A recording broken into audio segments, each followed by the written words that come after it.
भाजपा के विधायक जीवेश मिश्रा ने इस मामले को तूल दिया है। कहीं न कहीं इसमें साजिश की बू आ रही है। जीवेश मिश्रा ने पेश किया मानो पाकिस्तान से कोई आतंकवादी आकर के वोट गिराया हो। लोकसभा से प्रत्याशी थे अशोक यादव जी, उनकी भाषा तो एक अशिक्षित व्यक्ति जैसी भाषा है। उनकी जबान में कोई मर्यादा नाम की चीज नहीं है।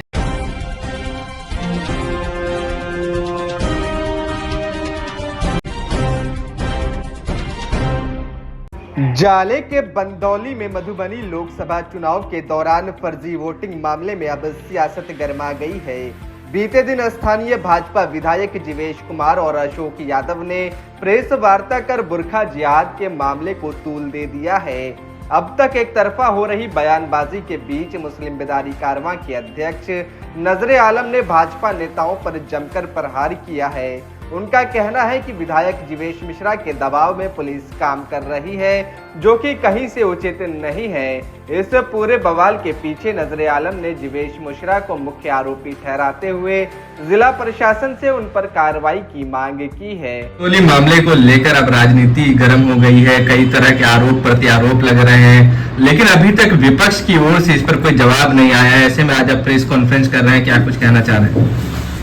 देखिए, जो देवरा बंदौली की घटना है बेहद निंदनीय है। जिस तरीके से भाजपा के विधायक जीवेश मिश्रा ने इस मामले को तूल दिया है, कहीं न कहीं इसमें साजिश की बू आ रही है और दरभंगा प्रशासन पर दबाव बना करके एक विशेष समुदाय मुसलमानों को परेशान किया जा रहा है। ये शुरू से होते आया है कि वोटिंग में अगर कहीं कोई व्यक्ति गलत पकड़ा जाता है तो उसको जो वोटिंग का समय होता है खत्म होने के बाद उसको थाना पीआर बॉन्ड भर के छोड़ देता है। लेकिन ये देवरा बंदौली के मामला को इस तरीके से जीवेश मिश्रा ने पेश किया मानो पाकिस्तान से कोई आतंकवादी आकर के वोट गिराया हो। इनका लव जिहाद फेल हो गया। अब ये बुरका जिहाद, वोट जिहाद लेकर के नेता बनना चाह रहे हैं। और शर्मनाक बात यह है कि जो मधुबनी लोकसभा से प्रत्याशी थे अशोक यादव जी, उनकी भाषा तो एक अशिक्षित व्यक्ति जैसी भाषा है। उनकी जबान में कोई मर्यादा नाम की चीज नहीं है।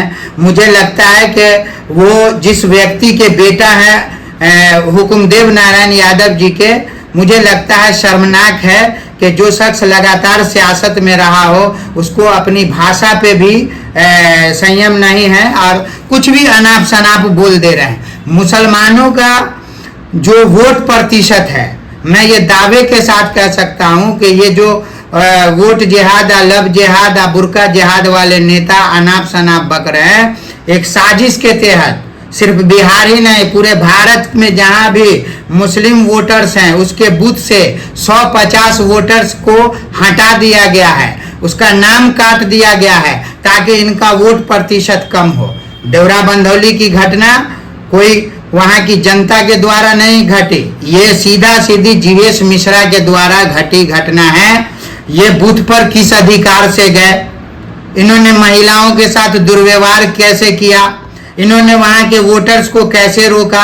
हम तो दरभंगा प्रशासन से कल हमारे जिला अध्यक्ष ने इस पर आवेदन दिया है और 5 मांगे उसमें रखी गई है। उसमें एक मांग है कि मुख्य आरोपी है जीवेश मिश्रा, उस पर मुकदमा क्यों नहीं हुआ, किसकी अनुमति से वो बूथ पर गए, किसकी अनुमति से उन्होंने महिला से दुर्व्यवहार किया, किसकी अनुमति से उन्होंने वोट बाधित किया।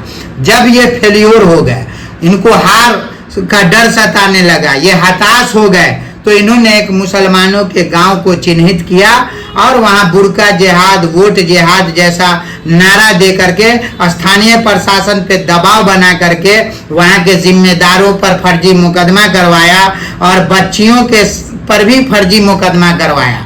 हमने प्रशासन से मांग किया, दरभंगा प्रशासन हमेशा से निष्पक्ष भूमिका में रही है, वो किसी के दबाव में नहीं आए और सबसे पहले जीवेश मिश्रा पे मुकदमा करे। दूसरा, जो धारा लगाया गया उसमें संशोधन किया जाए।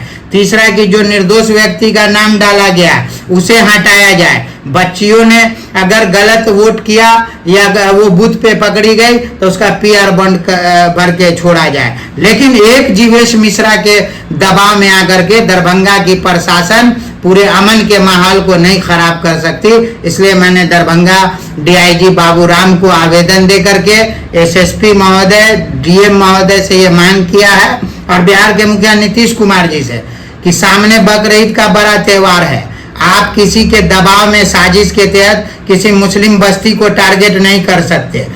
सामने त्योहार है, पूरे गांव से लोग गायब हैं, आखिर वहां महिलाओं की सुरक्षा का भी मामला है, एक भी मर्द गांव में नहीं है। ये कौन सा आतंकवादी घटना है, कौन सा दंगा किया गया जो इस तरह का धारा लगा करके सभी को छापेमारी की जा रही है। सवाल ये भी है कि अभी तक जो है राजद की कोई नेता हो किन्हीं की प्रतिक्रिया नहीं आ रही है। जैसे अशोक यादव ने अपना पक्ष रखा, उस तरीके से राजद के प्रत्याशी जो मधुबनी से थे अली अशरफ फातमी, उन्होंने भी अपनी बात अभी तक नहीं रखी है।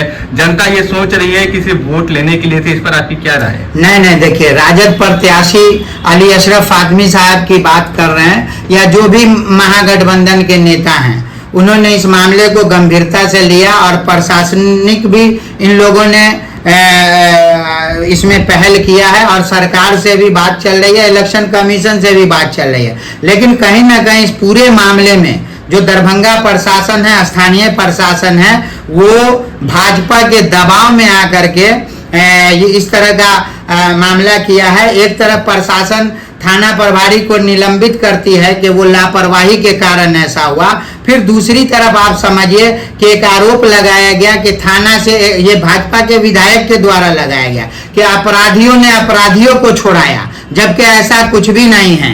वो बच्चियां जो थाने पे 1 बजे से लगातार कस्टडी में थी पुलिस के, उसको थाना प्रभारी ने ही कहा कि आप इसे ले जाएं, डॉक्टर का उपचार कराएं, तो वहां से लोग लेकर के आए। हाँ, वहां बच्चे जरूर शोर मचा रहे हैं, लेकिन वो किसी को नुकसान नहीं पहुंचाए, न थाना के किसी स्टाफ को, न महिला पुलिसकर्मी को। बच्चों ने खुशी इसलिए मनाई कि उसे लगा कि रिहा हो गई, इसलिए खुशी मनाई, उसको भगा के नहीं लाया गया। ये जीवेश मिश्रा की एक साजिश है। वो चाहते हैं कि मैं इसी तरह का हिंदुत्व और मुसलमानों के खिलाफ नफरत फैला करके भाजपा में जिस तरह की सियासत होती है कि बड़ा नेता बने, ये इनकी विफलता है और हार का हताश है।